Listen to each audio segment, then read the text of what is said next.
నాకు మేకప్ ఎవరు వేస్తారు అంటే చిట్టి తల్లి. సో ఇప్పుడు ఫస్ట్ దేంతో స్టార్ట్?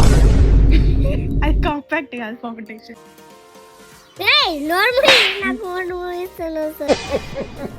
ఎట్లా చేసి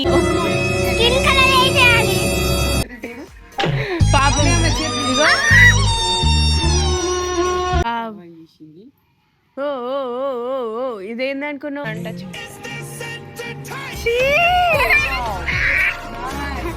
నా పింపుల్స్ అన్ని బయట పడ్డాయి.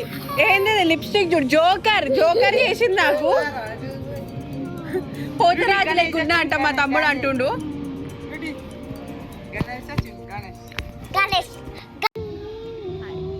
జోకర్ ఎవరు చేసిర్రు ఈ మేకప్ అనుకుంటున్నారా? చిట్టి తల్లి కమెంట్ లో చెప్పండి. నచ్చితే లైక్, షేర్, సబ్స్క్రైబ్. ఈ మేకప్ ఎవరు వేసిర్రు?